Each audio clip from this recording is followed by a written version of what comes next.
Ladies and gentlemen, boys and girls, dudes and dudettes, the sexy and not so sexy, big children and little.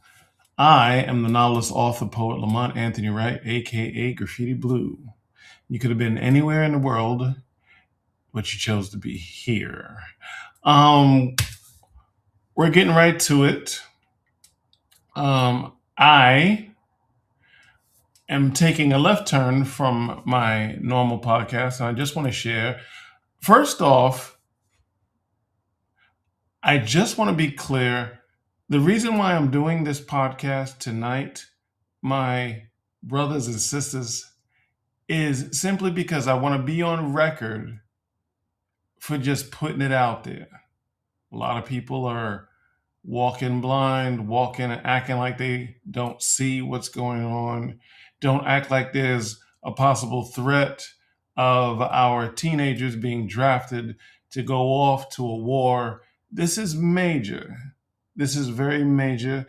If America introduces a ground campaign to Iran, it will be most likely American young teenagers going to war. Now, Donald Trump isn't a very good communicator. So he will have the propaganda machine in full effect to try to propagate, and he'll succeed. He will try and propagate why his rich ass should stay home and you should send your nieces, your nephews, and your teenagers in the family, why they should go to fight a ground campaign halfway across the world, to which they will not win. Which leads me to why we're here. And that's to say that America will lose its war with Iran. Bottom line, ladies and gentlemen, boys and girls, I have a great reason to believe this. History tends to repeat itself. America, we're in the Stone Ages. Y'all think I'm an OG?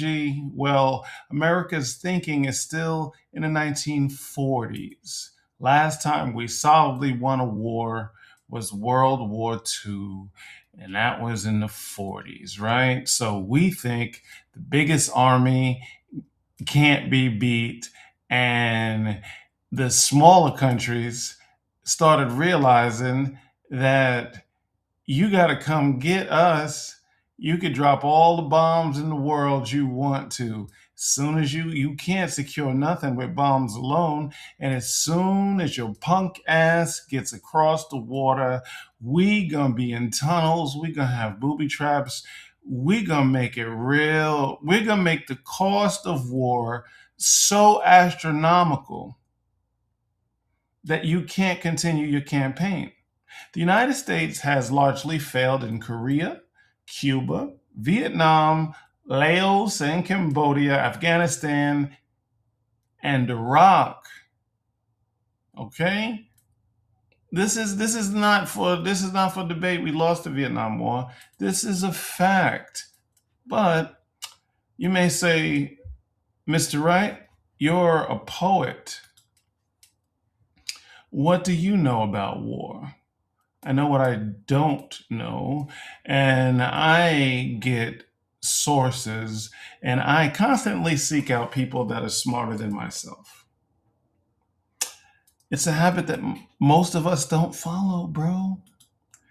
And if you sincerely want to learn more about the USA versus Iran, I suggest that you look at the name on the screen. Please reference Professor Jiang Yuquin.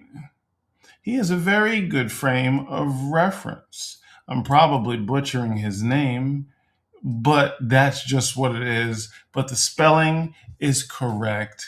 If you are a nerd like me and you want to dig deeper, or maybe you have a 19-year-old son and you're debating on the fence of sending him to Canada to go to college instead.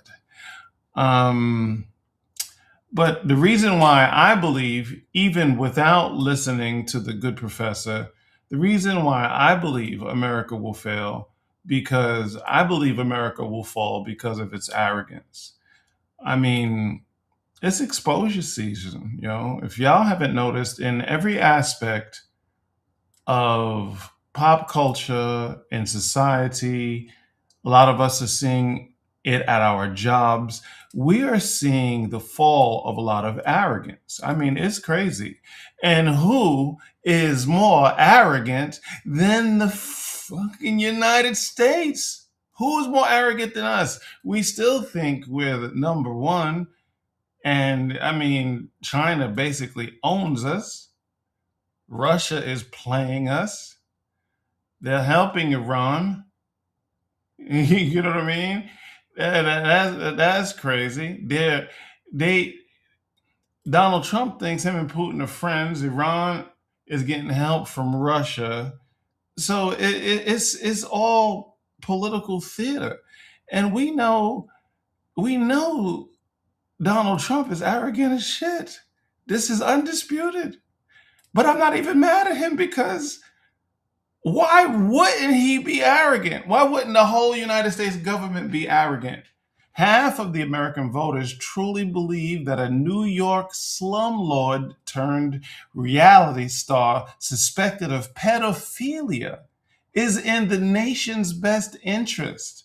You can't make this shit up, bro. You ever watch a TikTok account or Instagram, and somebody relatively intelligent or very smart, you know what I mean, is talking to like a MAGA person, and the amount of bobbing, weaving, shifting, pivoting, not owning the facts, not looking, it is it's crazy. The arrogance is so at a fever pitch that some even say Donald Trump is the second coming of Christ. Now, I'm not saying that if Jesus did come back, he'd be sexy. I don't believe Jesus would be sexy. You follow what I'm saying? You know what I mean? He'd be humble as hell, but you know what I mean? But Donald Trump, okay, let's entertain this for a second. When he came back before, when Jesus came the first time, he conducted himself a lot differently. Donald Trump has no miracles, no matter bending, healing displays, no speeches about love or its power, nothing profound to add about who God really is or what it is we can do to honor God's glory. Come to think of it, has he even had a speech just on compassion and empathy? Has he ever pulled your heartstrings? Like, man, that guy really gives a shit. No, no. It might have been untrue or whatever, or he may have been with the elites, but at least Obama could communicate compassion, right? My also point is that the powers that be in the world know people are stupid, and stupid people will make you arrogant.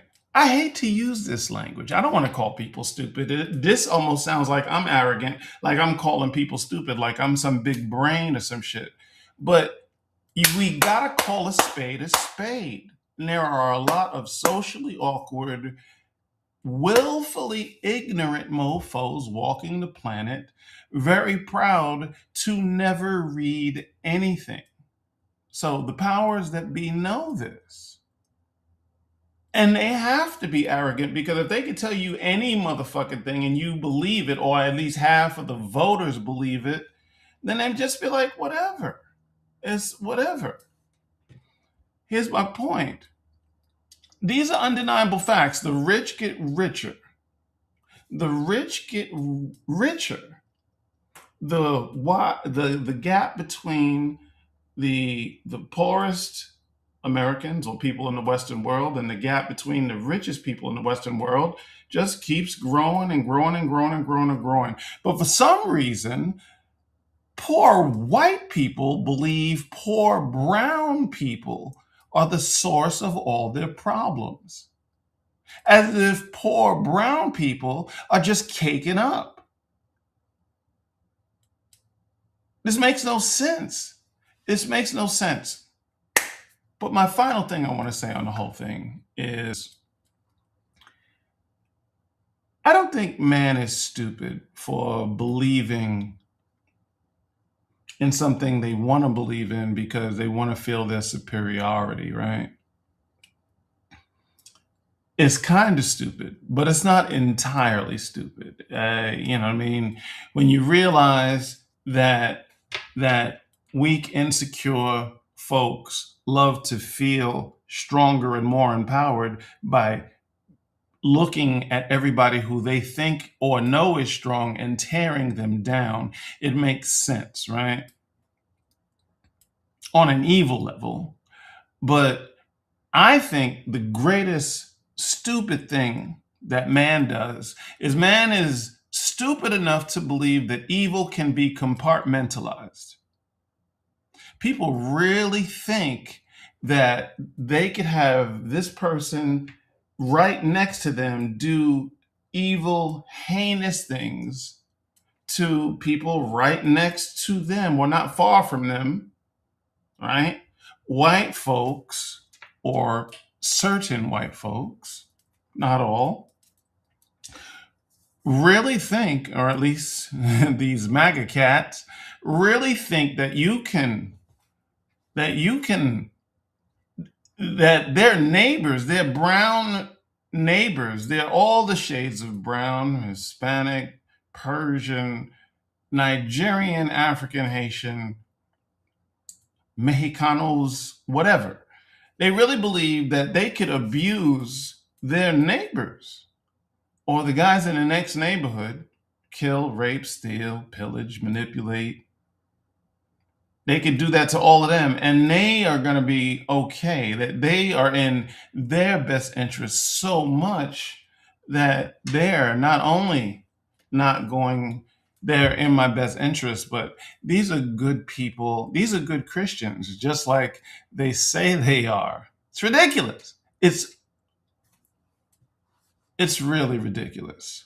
But that's the end of pretty much all that I wanted to say because I just wanted to be on record to say it. Now, again, I'm not a doom and gloom guy. Life will go on. We'll lose this war. Life will go on, but life will look a lot different. I can't even fucking sugarcoat that shit. Life as we know it will be different. Life will go on, but life will be very different. Ladies and gentlemen, boys and girls, dudes and dudettes, the sexy and the not so sexy, big children and little. How long was that? I said a lot in under 15 minutes. Nice. Until next time, take care of yourselves.